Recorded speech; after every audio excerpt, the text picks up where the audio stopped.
لو بتتفرجي على الفيديو ده جنب مامتك، نصيحة مني ليكي قومي. ما تتفرجي، قومي قومي بجد. يعني امك لو شافته او امي شافته، والله العظيم مش بعيد يعني يبيعونا ويتبنوها، ما عندهمش 30 اي مشكلة. البنت يا جماعة ما شاء الله عليها، رغم صغر سنها مفيش حاجة في البيت ما بتعملهاش. يعني احنا تقريبا في السن ده ما كناش بنعمل حاجة غير ان احنا بنلعب بس. بالكتير قوي انضف السرير، ده بالكتير قوي، كمان كنتش بعملها يعني. لكن دي ما شاء الله بتنشر وبتغسل وبتطبخ وبتغسل مواعين وبتروق. انا فعلا انا قلت ماما لو شافت الفيديو والله العظيم هتقولي اخص عليكي. هتبيعني يا جماعه وهتشتريها، ما عندهاش 30 اي مشكله. مش هي بتخدم يبقى خلاص. ماما بتقولي دايما مالكيش لازمه في البيت. طب ما انا ماليش لازمه، هتشتريها بقى فاهمه، هتبيعني انا وتروح تتبناها. بصوا بتعرف تعمل اكل يعني، والله العظيم انا في سنها تقريبا انا اتعلمت اعمل اكل لما بقيت في اعدادي مثلا او اكتر يعني. لكن هي ما شاء الله صغيره، ما تتعداش مثلا التمن 10 سنين كتير قوي.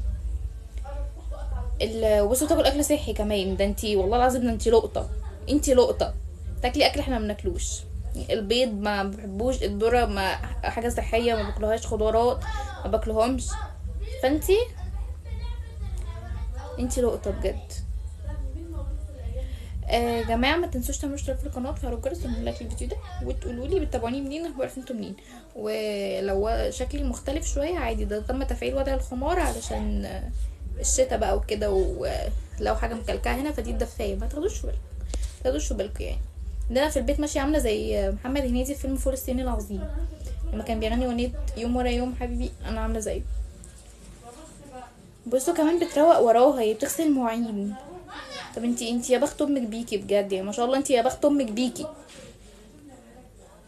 تعمل حاجه تشربها كمان. شوفوا بتكوي السرير قبل ما تنام، كده كده هيتكلمش.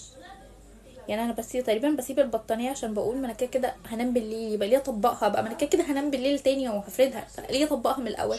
فرهده وخلاص يعني، فاهمين؟ هي في حاجه انت عرضتيها هنا دي ما ينفعش حبيبتي، بلس 18. فين ماما وبابا؟ فين المسؤوليين؟